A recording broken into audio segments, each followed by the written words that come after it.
नमस्कार, जय श्री राम। स्वागत है आज के वीडियो में। कुछ दिन थोड़ी व्यस्तता थी, बाहर था मैं, तो मैं वीडियो शेयर कर नहीं पाया। आज मैंने फेसबुक पे एक चीज़ लिखी थी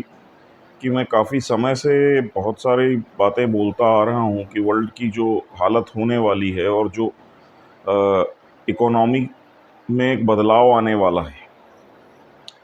उसको लेकर के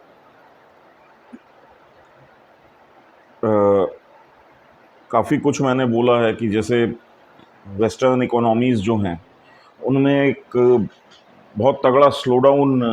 आया हुआ है। इन्फ्लेशन का एक तूफ़ान चल रहा है जब से यूक्रेन का वॉर शुरू हुआ है। और मतलब ओवरऑल अगर देखा जाए तो फाइनेंशियल पोजीशन वहाँ पे एक आम आदमी की, चाहे वो यूरोप हो, चाहे वो अमेरिका हो, कनाडा हो,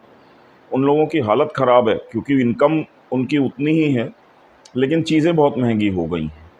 अब वहाँ पे उन लोगों का सर्वाइवल मुश्किल हो रहा है। रेंटल्स से लेकर के खाने पीने की चीज़ें तक, हर चीज़ काफ़ी महंगी होती जा रही है अमेरिका में और यूरोप में। यहाँ तक की हालत है कि लोग दो दो तीन तीन जॉब्स, एक जॉब तो रेगुलर कर ही रहे हैं, दूसरी जॉब पार्ट टाइम पकड़ के काम करने की कोशिश कर रहे हैं ताकि खर्चे पूरे हो सके।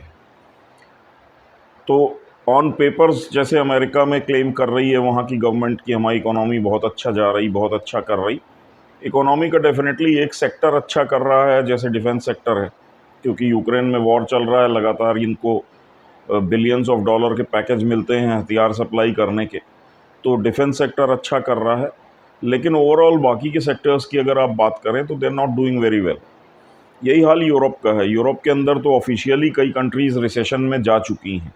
जो कि वहाँ की फाइनेंशियल कंपनीज़ और जो कंसल्टेंसी कंपनीज़ हैं,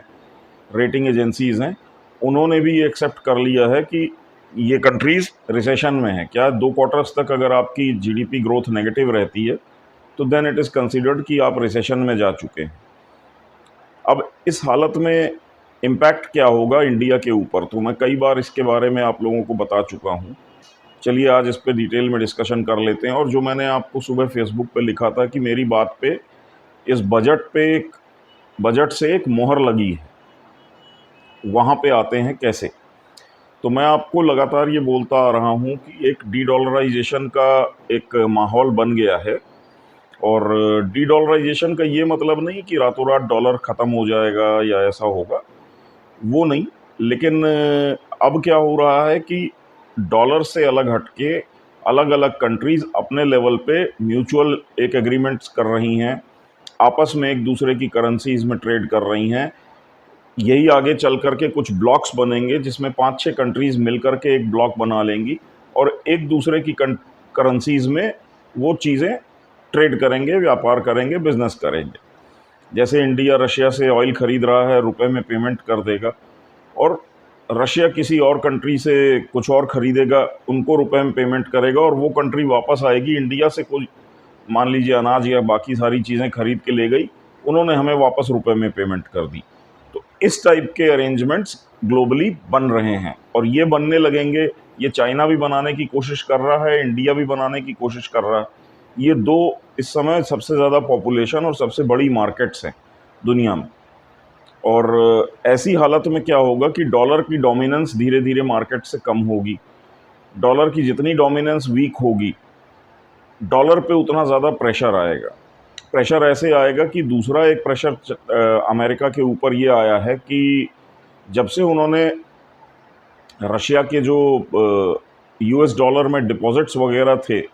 बैंक्स वगैरह में, अमेरिकन बैंक्स में और अमेरिकन एसेट्स में, उसको अमेरिका ने जब्त कर लिया रातों रात। वो बिलियंस ऑफ डॉलर का जो रशिया का वो था, पैसा था, वो अमेरिका ने ब्लॉक कर दिया, जब्त कर लिया और बोला कि हम यूक्रेन को दे देंगे और ऐसा करेंगे वैसा करेंगे। उससे क्या हो गया है कि वर्ल्ड वाइड बहुत सारी कंट्रीज़ जो हैं वो थोड़ा घबरा गई हैं। उनको ये लग रहा है कि कल को कहीं ऐसा ना हो कि हमारा भी जो फॉरेन एक्सचेंज रिज़र्व वगैरह और बाकी सब अमेरिकन बॉन्ड्स और बाकी चीज़ों में इन्वेस्टेड है, और अमेरिका रातों रात हमसे कोई विवाद हो जाए और वो पूरा पैसा उठा करके ज़ब्त कर ले। तो ये एक जो खतरा पैदा हो गया है, एटलीस्ट लोगों के दिमाग में तो पैदा हो ही गया है। तो उसके कारण भी अब लोग धीरे धीरे डॉलर्स में अपनी जमा पूंजी को, कंट्रीज़ जो हैं वो रखने से कतरा रही हैं और धीरे धीरे जो अमेरिकन बॉन्ड्स वगैरह रखे हुए हैं उनको बेच रहे हैं, या अमेरिकन बैंक्स में और इधर उधर जो पैसा जमा है, जैसे इंडिया का मान लीजिए इंग्लैंड में या अमेरिका में डॉलर डिनोमिनेशन में या यूरो में पैसा जमा हुआ है मान लीजिए, वो होता है अलग अलग जो फाइनेंशियल कैपिटल्स होती हैं वहाँ पे हर कंट्री अपना पैसा रखती इंटरनेशनल ट्रेड सेटलमेंट्स वगैरह के लिए। तो ये लोग अब कर क्या रहे हैं कि चलो एक काम करो कि यूरोप की ही बुलियन मार्केट से गोल्ड खरीद लो, ये पैसा दो गोल्ड ले लो और गोल्ड को फिजिकली खरीद करके वापस इंडिया ले आओ। तो इस टाइप की एक्टिविटी शुरू हो गई हैं। तो डॉलर्स का जो है अब कंट्रीज़ ने ऑफलोडिंग शुरू कर दी है बड़े धीरे धीरे, क्योंकि एकदम से अगर आप बड़े पैमाने पे आप सोचोगे कि हम 10-20 बिलियन 50 बिलियन डॉलर के बॉन्ड बेच दें तो आपके लिए दिक्कत हो जाएगी, बॉन्ड की वैल्यूएशन गिर जाएगी, अमेरिका को भी खबर लग जाएगी और अमेरिका आपके ऊपर प्रेशर बनाने के लिए आ जाएगा कि आप इतनी बड़ी सेल अचानक क्यों कर रहे हैं। ये एक होस्टाइल या दुश्मनी वाला एक्शन माना जाएगा। तो इसलिए सब धीरे धीरे 100 मिलियन 200 मिलियन कर करके और धीरे धीरे उसको कन्वर्ट कर रहे हैं, कोई गोल्ड में कर रहा है, कोई कुछ में कर रहा है। अब इससे होता क्या है, इससे होता ये है कि डॉलर की जैसे जैसे वैल्यूएशन डाउन होती है, डॉलर की अमेरिका के अंदर सप्लाई बढ़ने लगती है, क्योंकि सारी दुनिया में जो डॉलर्स फैले हुए हैं, डिस्ट्रीब्यूटेड हैं, अलग अलग कंट्रीज़ उस डॉलर्स को यूज़ कर रही थी ट्रेड के लिए। उन्होंने जब उन डॉलर्स का यूज़ करना बंद कर दिया तो धीरे धीरे ये डॉलर जाएंगे कहाँ, ये अमेरिका के हैं, अमेरिका ही जाएंगे। तो जब अमेरिका में इतने सारे डॉलर आ जाएंगे तो ऑटोमेटिकली डॉलर की वैल्यू गिरने लगेगी। अब जब ये वैल्यू गिरने लगेगी तो अभी तक ऐसा होता था कि अमेरिका के अंदर कोई भी फाइनेंशियल क्राइसिस होता था तो अमेरिका डॉलर्स अपने मन के हिसाब से जितना चाहे उतना प्रिंट कर लेता था, और अमेरिकन्स जो हैं उन डॉलर्स से दुनिया भर में इन्वेस्टमेंट्स करते थे, परचेजेस करते थे, दुनिया भर के लग्जरी आइटम्स और दुनिया भर की चीज़ें इंपोर्ट करके कंज्यूम करते रहते थे, और दैट वे वो डॉलर जो है वो दुनिया भर में फैलता रहता था। अब जब किसी को डॉलर की ज़रूरत ही नहीं होगी, बाहर से डॉलर उल्टा आपके यहाँ आ रहा है, तो आप डॉलर और प्रिंट करेंगे तो वो और उसकी वैल्यू को गिराने की तरफ ले जाएगा। तो अमेरिका अब उस साइकिल में फंस रहा है धीरे धीरे। ऐसी सिचुएशन में क्या होगा कि डॉलर की वैल्यू कम होने लगेगी। जब कम होने लगेगी तो वो जो आंख बंद करके ये प्रिंट करते रहते थे डॉलर्स, वो प्रिंटिंग मशीन इनकी रुक जाएगी, ये और कर नहीं पाएंगे, क्योंकि जितना डॉलर प्रिंट करेंगे और उतनी वैल्यू कम होगी, क्योंकि ऑलरेडी विदेशों में जो डॉलर्स पड़े हुए थे वो आपकी कंट्री में आ रहे हैं अंधाधुंध, ऊपर से आप भी छाप रहे हो नया डॉलर्स, तो इतनी ओवर सप्लाई हो जाएगी डॉलर की कि उसकी वैल्यू कम होने लगेगी, और वैल्यू कम होने लगेगी तो आपकी इकोनॉमी और ज़्यादा स्ट्रेस में आ जाएगी, आप और ज़्यादा तकलीफ में आ जाएंगे। तो अमेरिकन गवर्नमेंट वो सिचुएशन में नहीं रहेगी। अब इसका इम्पैक्ट क्या होगा, इसका इम्पैक्ट ये होता है कि पहले अमेरिका में फ्री डॉलर की सप्लाई थी, इजीली थी, तो बैंकों को भी वो नॉमिनल 0.5% 1% ब्याज पे पैसा मिल जाता था फेडरल रिजर्व से, और 1% ब्याज पे बिलियंस ऑफ डॉलर कोई बैंक उठा के लाई है तो वो ये आईटी कंपनीज़ और इस टाइप की कंपनीज़ को 2%, 3%, 3.5% इंटरेस्ट पे, 4% इंटरेस्ट पे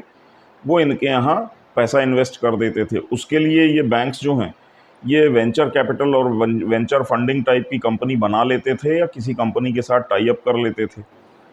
और वो कंपनी अपना 1-आधा% का इंटरेस्ट में मार्जिन रख के और आइडेंटिफाई करती थी कि किस आईटी कंपनी के पास एक अच्छा प्रोजेक्ट है, एक अच्छा कॉन्सेप्ट है, हम उसमें 5 मिलियन की, 10 मिलियन की, 20 मिलियन की फंडिंग डाल रहे हैं। वो ऐसे 25 कंपनीज़ में पैसा डालते रहते थे, और होता ये था कि उस 25 कंपनी में से कोई 5 कंपनीज़ बहुत अच्छे से परफॉर्म करने लगती थी, उनकी वैल्यूएशन जो है वो सैकड़ों और हज़ारों गुना हो जाती थी, और उनमें फिर थोड़ा थोड़ा पैसा और डाल के उसकी वैल्यूएशन बढ़ा के और शेयर मार्केट में उसकी लिस्टिंग करके ये वेंचर कैपिटल जो है ये अपना जो इन्वेस्ट किया होता था टोटल उसका 10 गुना वसूल करके बैठ जाते थे। तो ये खेल इनका चल रहा था आराम से कि भाई 3, 3.5, 4% पे बैंक से इंटरेस्ट पे लोन पे पैसा लिया, किसी कंपनी में लगाया, वो पैसा 10 गुना होके वापस आ गया, बैंक का लोन इन्होंने चुकता कर दिया। कई बार बैंकों का भी इसमें हिस्सा होता था, तो प्रॉफिट में भी एक शेयर मिल जाता था बैंक्स को। तो ये इस तरीके से जो फ्री प्रिंटिंग चल रही थी डॉलर की अमेरिका में, वो चैनलाइज हो रही थी ये आईटी इंडस्ट्री में। अब आईटी इंडस्ट्री में ही क्यों, तो इसमें एक्चुअली चीज़ें बहुत फास्ट हो जाती हैं। आप आज एक स्टार्टअप खड़ी कर दो, कल उसको फंडिंग दे दो, परसों वो कोई एक प्रोडक्ट को लॉन्च कर देगी, फिर उसके अपग्रेड्स अपग्रेड्स करते करते करते करते, क्योंकि उसको कोई फैक्ट्री नहीं बनानी है, उसको कोई इंजीनियरिंग और रिसर्च बहुत ज़्यादा नहीं करनी है, जो कुछ करना है कंप्यूटर पे सॉफ्टवेयर में करना है। अब जैसे आप एक कार कंपनी खड़ी करते हैं और एक सॉफ्टवेयर कंपनी खड़ी करते हैं,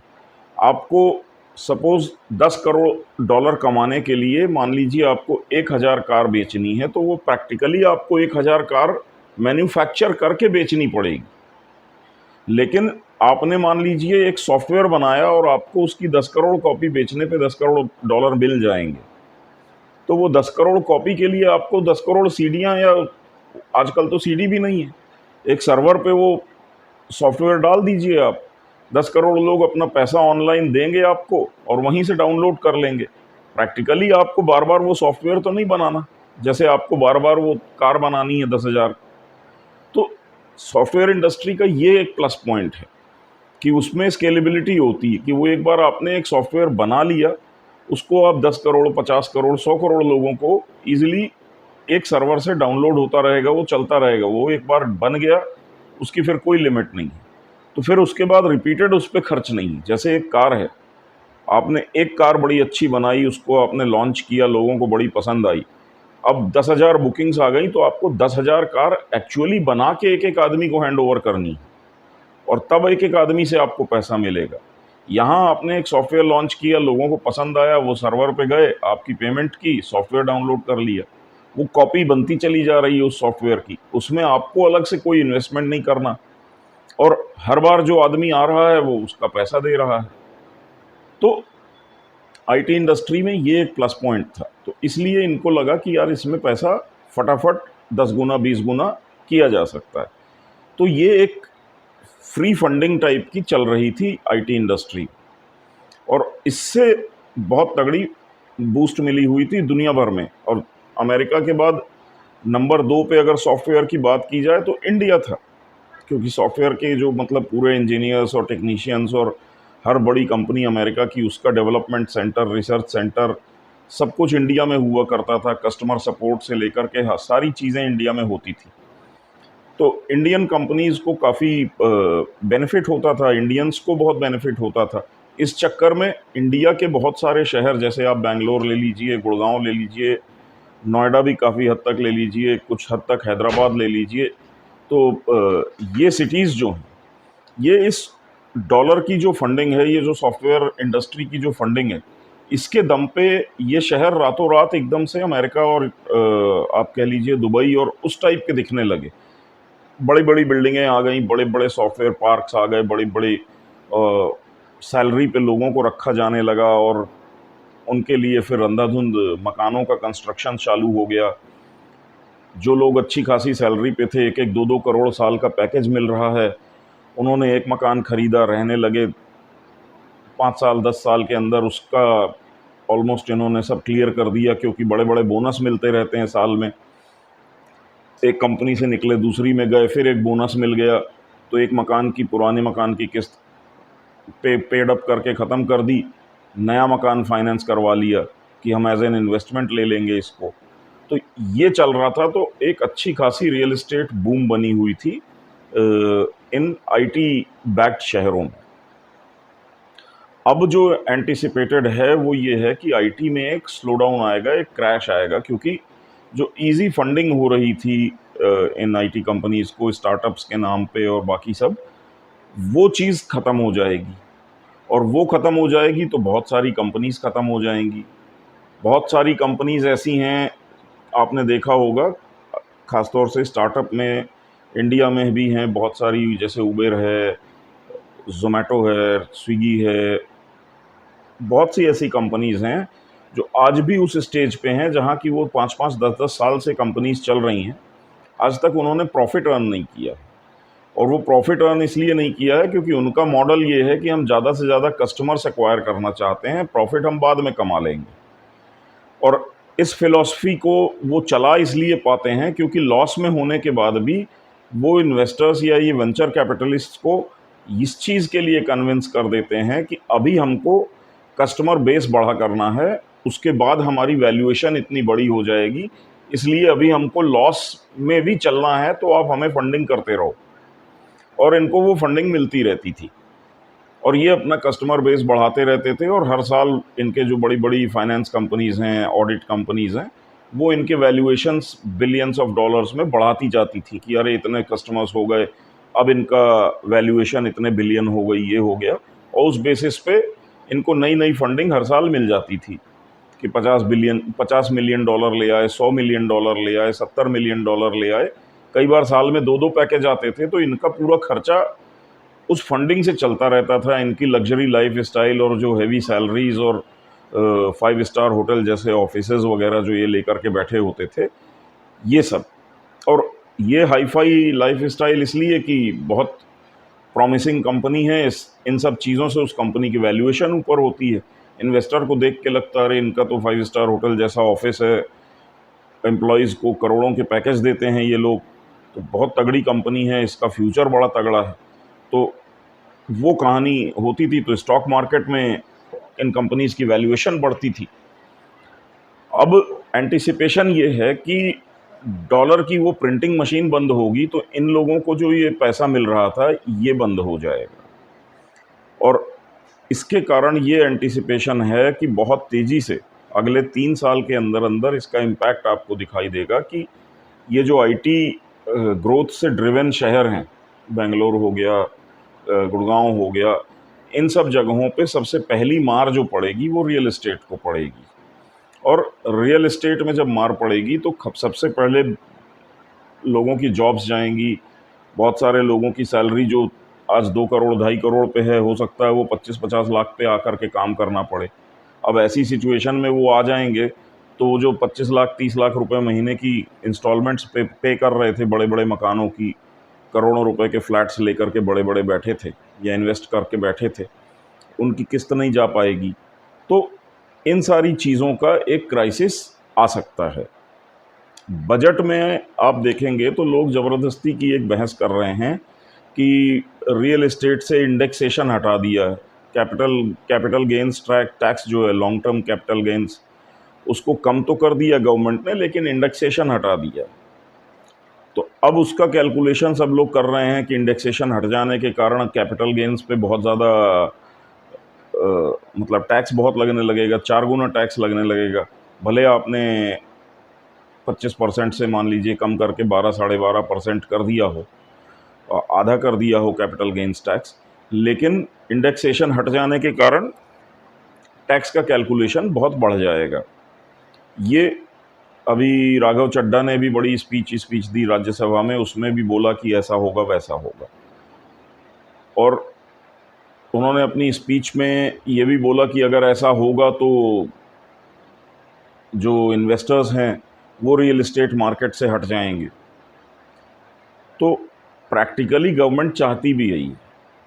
कि इस समय आने वाला जो टाइम है अगले 3 से 4 साल, उसमें इस सेक्टर के अंदर एक बड़ा करेक्शन आ सकता है और बहुत सारे लोगों को बहुत बड़ी क्राइसिस का सामना करना पड़ सकता है कि वो अपनी जमा पूंजी जो पैसा जोड़ के रखा है एफडी में, उसको तोड़ ताड़ के रियल एस्टेट में फंसा दें और कल को इसमें एक स्लम्प आ जाए, करेक्शन आ जाए। क्योंकि आईटी इंडस्ट्री एक ऐसी इंडस्ट्री है जो कि टोटली इंटरनेशनल मार्केट के ऊपर डिपेंडेंट है, ठीक है ना। इनके जो सॉफ्टवेयर्स वगैरह ये लोग बनाते हैं, इंडिया में मोस्टली जो कंपनीज काम कर रही हैं, जो आईटी सेक्टर में लोग काम कर रहे हैं, वो हमेशा फॉरेन क्लाइंट्स और फॉरेन कस्टमर्स के हिसाब से काम कर रहे होते हैं, उनके लिए काम कर रहे होते हैं, उनका इंडियन मार्केट से कोई मतलब नहीं है, ठीक है ना। जैसे अब आप माइक्रोसॉफ्ट ले लीजिए या डेल ले लीजिए या एचपी ले लीजिए, किसी भी कंपनी का जो कस्टमर सपोर्ट सेंटर होता है, वो पूरे टेक्नीशियंस जो होते हैं वो इंडिया में बैठे हैं, लेकिन उनका पूरा जो फोकस होता है वो अमेरिका और यूरोप के कस्टमर्स के लिए होता है, वो उनके लिए कस्टमर सपोर्ट वगैरह दे रहे होते हैं। तो ऐसे में जब वहाँ के ही कस्टमर्स गायब होने वाले हैं या उनकी पेइंग कैपेसिटी नहीं बचेगी, तो इन लोगों को कहाँ से सैलरी दे दे पाएगी कंपनी? तो इनका डाउनसाइजिंग होगी, इनकी सैलरी डाउनसाइज की जाएगी, इनकी स्टाफ स्ट्रेंथ डाउनसाइज की जाएगी, वो धीरे-धीरे डाउन होना शुरू हो जाएगा। जो कंपनी आज की डेट में एक 5 फ्लोर का बड़ा-सा ऑफ़िस लेके बैठी, हो सकता है वो 1 फ्लोर पे आ जाए, बाकी के 4 खाली करके बैठ जाए। तो वो वाले सिनेरियोज़ डेवलप होते हुए दिख रहे हैं और गवर्नमेंट नहीं चाहती है कि लोग अपनी गर्दन इसमें फँसा के बैठ जाएँ। तो यहाँ पे इन्होंने इसलिए ये इंडेक्सेशन वाला जो क्लॉज़ है वो वहाँ से हटा दिया है, ताकि आपको रियल एस्टेट सेक्टर और इसमें हर समय बूम होती रहेगी, ये वाली गलतफ़हमी आप अपने दिमाग से निकाल दें। क्योंकि इंडियंस को प्रॉब्लम ये होती है कि अपना पोजीशन दिख रही है, उनको लगता है ये एज़ इट इज़ चलता रहेगा और हम तो बड़े मस्त सेट हो गए हैं पूरी ज़िंदगी के लिए। तो ये गलतफ़हमी लोगों के दिमाग से निकल जानी चाहिए। ये टाइम बहुत अनस्टेबल है। आप एक फ़ॉरेन क्लाइंट और फ़ॉरेन कस्टमर और फ़ॉरेन कंपनी के ऊपर अगर आपने अपनी ज़िंदगी और करियर बना रखा है, तो वो कभी भी उसको कुछ भी हो सकता है, क्योंकि जब उस कंट्री के अंदर ही उस कंपनी की हालत ख़राब हो जाएगी, तो वो आपको कैसे पाल सकती है? और उस लेवल की इंडिया में कोई दूसरी कंपनी नहीं है जो आपको करोड़ों का पैकेज दे दे, क्योंकि उनको तो आपको 2 करोड़ देना है, उनके लिए तो वो डॉलर्स में है। लेकिन इंडियन कंपनी आपको 2 करोड़ का पैकेज देगी, वो तो रुपए में दे रही है, उसको तो रुपए में हिसाब करना है, वो रुपए में कमा रही है, उसमें से आपको देगी। तो अभी इंडियन कंपनीज़ उस लेवल पे नहीं पहुंची हैं कि उन्होंने इंटरनेशनल लेवल पे अपना साइज़ इतना बड़ा कर लिया है कि वो आपको 2 करोड़ की सैलरी दे के अफ़ोर्ड कर सकें। वो एक प्रॉब्लम है। तो ये गवर्नमेंट को समझ में आ रहा है और यहाँ पे इन्होंने इंडेक्सेशन का एक वो लगा दिया है, ताकि जो एक अंधी दौड़ मची हुई थी लोगों की रियल एस्टेट में इन्वेस्ट करने की, ये सोच करके कि आज मैंने 2 करोड़ का फ्लैट खरीद लिया है, वो 5 साल के बाद 6 करोड़ और 7 करोड़ का हो जाएगा, तो आज हम अपनी जमा पूंजी और आधी सैलरी झोंक देते हैं इसमें, 5-6 साल के बाद तो डबल कीमत हो जाएगी और मैं राजा बन जाऊंगा। नहीं होने वाला। 5-6 साल के बाद ये 2 करोड़ का फ्लैट 40 लाख का रह जाएगा, तब आप क्या करेंगे? और तब आप जब बैंक के पास जाएंगे कि भाई साहब मेरा क्या होने वाला है, तो वो बोलेंगे भाई साहब ये 40 लाख का फ्लैट बचा है, लेकिन आपको हमने 1.5 करोड़ फाइनेंस किया हुआ है 2 करोड़ के फ्लैट में। 50 लाख आपने जमा किया था, 1.5 करोड़ हमने फाइनेंस किया है, 5 साल से आप किस्त चुका रहे हैं, अभी तक आपने 40 लाख ब्याज चुकाया है, 1.5 करोड़ अब आप जमा करो। तो वो वाली एक सिचुएशन आ जाएगी और वहाँ पे आदमी बहुत बहुत बुरा फंसता है कि उसका जमा पूंजी के 50 लाख भी गए, जो उसने इंस्टॉलमेंट भरी इतने सालों में 40-50 लाख, वो बैंक बोल रही है कि वो तो अभी ब्याज ही एडजस्ट हुआ है, आपका मूलधन तो वैसे का वैसे रखा हुआ है, अभी तो उसमें से हमने एडजस्ट करना शुरू ही नहीं किया आपकी इंस्टॉलमेंट्स को। तो ये एक प्रॉब्लम आती है और ये कोई नई बात नहीं है, ये अमेरिका में 2008 में हो चुका है, ये चीज़ चाइना में अभी कंटिन्यूसली चल रही है ये क्राइसिस रियल एस्टेट की। और आने वाले कुछ समय के अंदर जैसे जैसे यूरोप और अमेरिका की इकोनॉमीज़ पे चोट लगेगी, और वो शुरू हो गई लगना, वैसे वैसे आप देखेंगे कि इंडिया के अंदर भी ये बीमारी धीरे धीरे रियल एस्टेट सेक्टर में आएगी और गवर्नमेंट इसको एंटिसिपेट कर चुकी है और गवर्नमेंट इसको नहीं रोक सकती। अमेरिका और चाइना की गवर्नमेंट से इस बबल को टूटने से नहीं रोक पाई रियल एस्टेट की। इंडिया में भी बन गया है, लेकिन इंडिया में सबसे बड़े बबल्स जो रियल एस्टेट के बने हुए हैं वो इन्हीं आईटी ड्रिवन सिटीज़ में बने हैं। मैन्युफैक्चरिंग ड्रिवन सिटीज़ में प्राइसेस इतने अनाप शनाप नहीं बढ़े हैं जितने कि ये आईटी रिलेटेड जो सिटीज़ हैं इनमें बन गए हैं, कि जहाँ पे कोई 2 BHK का फ्लैट 1.5 करोड़ से कम का है ही नहीं। चाहे आप बेंगलोर चले जाएं, चाहे आप पुणे चले जाएं, चाहे आप गुड़गांव चले जाएं, चाहे आप कहीं चले जाएं, बट उस चीज़ को कंट्रोल करने के लिए अब प्रॉब्लम क्या है, गवर्नमेंट ऑफिशियली तो आपको ये बोल नहीं सकती है कि भाई साहब रियल एस्टेट क्रैश हो सकता है, दूर रहो, क्योंकि रियल एस्टेट अपने आप में भारत की जीडीपी का एक बड़ा अच्छा कंपोनेंट है। आपने जैसे ही बोल दिया ये क्रैश होने वाला है, वो पूरा कंपोनेंट ठप हो जाएगा। उस रियल एस्टेट सेक्टर से बहुत सारी इंडस्ट्रीज़ जुड़ी होती हैं, स्टील हो गई, सीमेंट हो गई, बड़ी बड़ी इंडस्ट्रीज़ जो हैं वो चलती हैं रियल एस्टेट सेक्टर से। तो डायरेक्ट तो गवर्नमेंट नहीं बोल सकती है कि भाई ये क्रैश होने वाला है। गवर्नमेंट ये भी नहीं बोल सकती है कि भाई इन शहरों में इन्वेस्टमेंट मत करो, ये बर्बाद होने वाले हैं, क्योंकि उसमें ऑलरेडी बहुत सारे लोगों का पैसा, बैंकों का पैसा, सब कुछ लगा हुआ है। उसको धीरे धीरे फेज आउट करने का ही, एक शांति से करने का एक तरीका होता है। और वो तरीका यही होता है कि आप डिसइंसेंटिवाइज कर दो, आदमी को डिस्करेज करो कि भाई कोई फ़ायदा नहीं होने वाला है यार, मेरे को 1 करोड़ का कैपिटल गेंस होगा, उसमें 40 लाख का टैक्स बढ़ जाएगा मेरे को, तो क्या फ़ायदा, छोड़ो, हटाओ, जाने दो, नहीं लेते हैं प्रॉपर्टी। तो गवर्नमेंट चाहती है कि आप इस चीज़ से बचें, और उसका तरीका यही होता है गवर्नमेंट्स कभी डायरेक्ट खोल करके नहीं बोलती हैं कि ये सेक्टर खतरनाक हो गया है, इससे बाहर निकल जाओ, या ये सेक्टर रिस्की है, इसमें ज़्यादा इन्वेस्टमेंट मत करो। भाई वो सेक्टर भी इंडिया की ही पूरी जीडीपी और इकोनॉमी का हिस्सा है, रियल एस्टेट। बेंगलोर हो, पुणे हो, गुड़गांव हो, इस टाइप की सिटीज़ भी इंडिया की ही सिटीज़ हैं, इंडिया का ही हिस्सा हैं। रातों रात कोई गवर्नमेंट इस टाइप की बात बोल करके माहौल नहीं ख़राब कर सकती, लेकिन लॉज ऐसे बना करके, नियम ऐसे ला करके उस सेक्टर से लोगों को डिस्करेज किया जा सकता है, दूर हटाया जा सकता है। और इसलिए ये जो इंडेक्सेशन की चीज़ हटाई है गवर्नमेंट ने, यहाँ पे जो कुछ मैं आपको बोलता जा रहा हूँ कि ये डी-डॉलराइजेशन वाला एक माहौल बनेगा और उसका इम्पैक्ट ऐसा ऐसा होगा, एक तरीके से समझ लीजिए कि गवर्नमेंट ने भी इसी चीज़ पे एक मुहर लगाई है, एक स्टैंप लगाया है अप्रूवल का कि हाँ भाई, यहाँ पे एक बड़ा रिस्क आने वाला है, बी केयरफुल, और अपनी जमा पूंजी को रिस्क में मत डाल दो, रियल एस्टेट में पैसा मत लगाओ, क्योंकि आप खुद अपने हिसाब से कैलकुलेट करोगे तो, क्योंकि इंडियन माइंडसेट वही होता है कि यार मेरे को इतना लॉस हो जाएगा, इतना टैक्स लग जाएगा, नहीं नहीं नहीं करना। वैसे वो उसको आप समझाओ, उसको ये चीज़ समझ में नहीं आएगी कि यार अमेरिका की इकोनॉमी सत्यानाश हो रही अगर, या यूरोप की इकोनॉमी सत्यानाश हो रही, तो मेरी कंपनी के ऊपर इम्पैक्ट क्या पड़ेगा, वो उनको नहीं समझ में आ रहा है और ना कोई मानने को तैयार होता है। आज आप किसी को बोलो, किसी को नहीं समझ में आता है, सबको लगता है अरे यूरोप, अमेरिका, वाओ, बड़ा हाई फाई है। आज देख लो आप फ्रांस का क्या हाल है, उनके रेलवे नेटवर्क पे बम ब्लास्ट हो रहे हैं, धड़ाधड़ अटैक हो रहे हैं, 8 लाख लोग स्टेशनों पे इधर उधर फंसे पड़े हैं। उनका वो हाई स्पीड रेल नेटवर्क पूरा तितर बितर करके रखा हुआ है, और अभी खबर आ रही कि एयरपोर्ट पे अटैक्स की भी शायद कुछ जानकारी मिली है, या कुछ प्लानिंग चल रही है, या कुछ हुए हैं अटैक्स, पता नहीं। बट फ्रांस के अंदर इस टाइप की जब कहानी शुरू हो गई, फ्रांस एक ज़माने में बड़ा शांत और बड़ा सुंदर देश माना जाता था, टूरिज़्म के लिहाज से मतलब टॉप डेस्टिनेशन में होता था कि लोग जाते ही जाते थे फ्रांस घूमने अगर यूरोप जा रहे हैं तो। आज उसकी हालत आप देखिए, सड़कों पे दंगे हो रहे हैं, स्ट्रीट राइट्स हो रहे हैं, और अभी ओलंपिक्स हो रहा है उनके यहाँ, वो कौन सी तो एक फुटबॉल की किसकी टीम आई थी, उनके ऊपर मॉब ने अटैक किया, उनको लूट लिया, उनके घड़ी, पर्स और सब कीमती चीज़ें छीन छान करके लुटेरे लेकर के चले गए। फॉरेन की कोई टीम आई हुई थी फ्रांस में,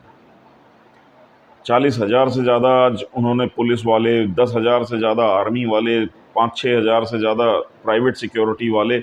ओलंपिक की सिक्योरिटी के लिए सिर्फ पेरिस के अंदर इतने लोग लगा रखे हैं। एक ज़माना होता था कि बड़े बड़े इवेंट्स इनके यहाँ हो जाते थे, पुलिस को कोई काम ही नहीं होता था, वो आराम से बैठे रहते थे, सब चीज़ें अपने आप होती रहती थी। तो आज फ्रांस अगर इस हालत में है, लगभग इसी हालत में अगले कुछ महीने के अंदर अमेरिका होने वाला है, क्योंकि ट्रंप साहब के ऊपर अटैक हो गया है, उसके कारण से उनके यहाँ एक बहुत तगड़ा सोसाइटी के अंदर पॉलिटिकल पोलराइजेशन हो गया है। पूरा समाज उनका बिल्कुल एग्जैक्टली दो धड़े में बटा हुआ है। कुछ रिपब्लिकन्स हैं जो ट्रंप को सपोर्ट करते हैं, कुछ डेमोक्रेट्स हैं जो ये बाइडेन एंड कंपनी को सपोर्ट करते हैं, और ये दोनों एक दूसरे से टकराने के लिए बिल्कुल तैयार बैठे हैं। तो जैसे जैसे वहाँ पे इलेक्शन नवंबर में होना है, इलेक्शंस की गर्मी बढ़ेगी, आंच बढ़ेगी, वैसे वैसे आपको अमेरिका में भी ये टकराव और ये दंगा फसाद दिखाई देना शुरू हो जाएगा। तो अब ये सारी चीज़ें कोई ऐसा नहीं है कि अजूबा रह गई हैं या मैं कुछ कह रहा हूँ। अब आप आज की डेट में डी-डॉलराइजेशन से लेके बाकी सारी चीज़ों के बारे में आप अमेरिकन चैनल्स उठा करके देख लीजिए, आप गूगल पे, याहू पे सर्च मार लीजिए, हम लोग जो बातें कर रहे हैं वो भारत में अगर 1000 लोग ये बात कर रहे होंगे, अकेले अमेरिका के अंदर बड़े बड़े जो उनके इकोनॉमिक एक्सपर्ट्स हैं वो आज खुल करके बात करने लगे हैं कि भाई डीडॉलराइजेशन हो सकता है या होने वाला है या चालू हो गया है। ओपिनियंस के लेवल सबके अलग अलग हो सकते हैं, लेकिन आज डिस्कशन उनके यहाँ ये चीज़ का चालू हो गया है कि यार ये एक बहुत बड़ी समस्या बन के खड़ा हो गया है। तो ये एक रियलिटी है। आईटी सेक्टर में जुड़े हुए जो मित्र हैं उनके लिए भी बोलूँगा, और जो आप ये सोच रहे हो कि मैं 4-5 साल में पढ़ाई लिखाई करके उस सेक्टर में नौकरी के लिए जाऊंगा, तो उसके लिए भी भाई मेरा यही कहना है कि या तो फिर आप बहुत ही हाई एंड पे कोई एक स्पेसिफिक स्किल को आइडेंटिफाई कर लें कि मेरे को इसी में करना है। जैसे फॉर एग्जांपल पहले, आज से 1 साल पहले, 6 महीने पहले तक एआई और आर्टिफिशियल इंटेलिजेंस का एक बड़ा हंगामा था कि ये एआई आने वाला है और एआई में बहुत कुछ होगा, ये है वो है, और बहुत सारी चीज़ें शुरू हो गई थी। लेकिन अभी तक जो भी एआई लॉन्च हुए हैं, चैट जीपीटी हुआ है, गूगल का भी अपना है, माइक्रोसॉफ्ट का अपना है, सबके एआई प्लेटफॉर्म्स लॉन्च हुए हैं, लोगों ने यूज़ करना शुरू किया है, लेकिन अभी भी उनसे जो रिजल्ट्स निकल रहे हैं वो कोई बहुत अच्छे और प्रॉमिसिंग रिजल्ट्स नहीं है। मतलब एक आदमी को, एक एक्सपर्ट को रख के आप उससे जो काम करवा सकते हैं, उसके सामने ये एआई के रिजल्ट्स बड़े एवरेज से आ रहे हैं।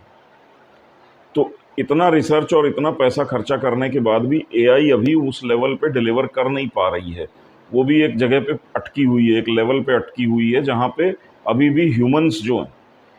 वो उनसे काफ़ी ऊपर का काम डिलीवर कर रहे हैं। तो ऐसे में मुझको लगता है कि आईटी इंडस्ट्री जो है वो एक जगह पे आकर के फंस गई है। उसको फ्यूल कर रहा था जो इजी डॉलर था, जो कि और आराम से अमेरिका में अंधाधुंध प्रिंटिंग हो रही थी और उससे यहाँ पे फंडिंग हो रही थी इजी, और ये इंडस्ट्री बड़ी फ्लरिश कर रही थी। आज की डेट में इनको अब क्राइसिस का सामना होने वाला है। जैसे जैसे वहाँ पे डॉलर की प्रिंटिंग बंद होगी या कम होगी, और वो होगी क्योंकि इकोनॉमिक्स और मैथमेटिक्स जो हैं वो मैच नहीं करेंगे, तो डॉलर्स की जैसे जैसे डिमांड कम होने लगेगी इंटरनेशनल मार्केट में,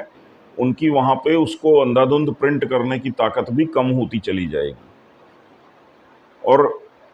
दूसरी क्राइसिस उनकी ये है कि आज की डेट में अमेरिका का जो बजट बनता है उसका 76% के करीब खर्चा उनको अपने जो ब्याज देने होते हैं लोन्स पे, कर्ज़ों पे, वो उसमें पैसा चला जाता है। तो ऐसी हालत में अमेरिकन गवर्नमेंट के पास बहुत ज़्यादा पैसा अपनी इकोनॉमी, अपने इंफ्रास्ट्रक्चर, इन सब पे इन्वेस्ट करने के लिए नहीं बच रहा है। तो उनकी इकोनॉमी की भी हालत वैसी है, डेट उनके यहाँ कंटिन्यूसली बढ़ रहा है। कहने को उनकी जीडीपी बहुत बड़ी है और जीडीपी की ग्रोथ उनकी पॉजिटिव में चल रही है, सब कुछ है,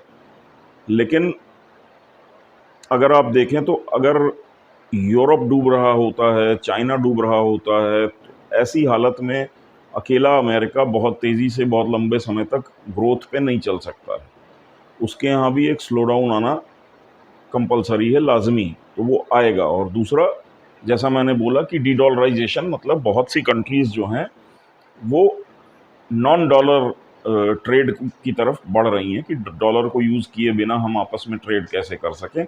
ताकि अमेरिका अननेसेसरी हमारे ऊपर सैंक्शंस और इस टाइप की चीज़ों को प्रैक्टिस ना कर सके।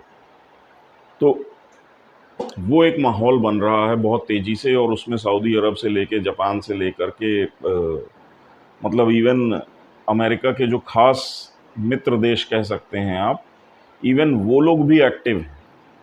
इवन वो भी इस चीज़ को प्रमोट कर रहे हैं कि हाँ ठीक है, अगर कोई आकर के बोलता है कि हमारे साथ हमारी करेंसी में डील करो तो हम करने को तैयार हैं। जैसे जापान के साथ चाइना का ट्रेड जो है वो युआन में हो रहा है, इंडिया का भी आगे पीछे बातचीत चल रही, हो ही जाएगा। तो बहुत सारी, सऊदी अरब के साथ तो नहीं हो रहा इंडिया का, लेकिन यूएई के साथ रुपए में ट्रेड हो रहा है, और यूएई के साथ हो रहा है तो मतलब आप समझ लीजिए कि मिडिल ईस्ट की किसी भी कंट्री के साथ आप ट्रेड कर सकते हैं। बस उसकी एक इनवॉइसिंग जो है आपको यूएई से करनी है, और यूएई में उनकी कंट्री का आपस में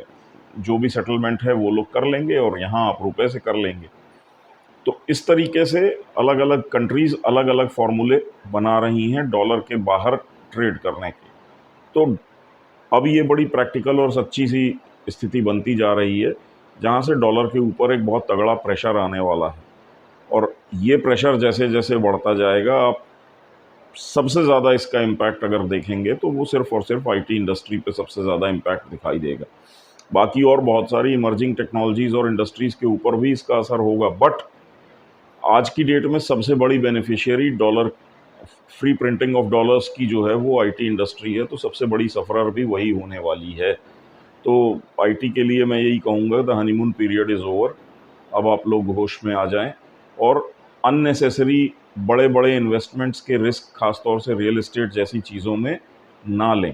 क्योंकि इनमें अगर डीप करेक्शंस आ गया तो आपके पास हाथ में कुछ नहीं बचेगा। और यही चीज़ गवर्नमेंट ने बजट में इंडेक्सेशन, रियल एस्टेट के जो लॉन्ग टर्म कैपिटल गेन्स के कैलकुलेशन में से इंडेक्सेशन का सिस्टम हटा देने की एक कवायद की है। वो यही मैसेज देने की कोशिश कर रहे हैं कि आप लोग और कहीं इन्वेस्ट करें, इस सेक्टर से बच के रहें। नमस्कार, धन्यवाद, जय श्री राम।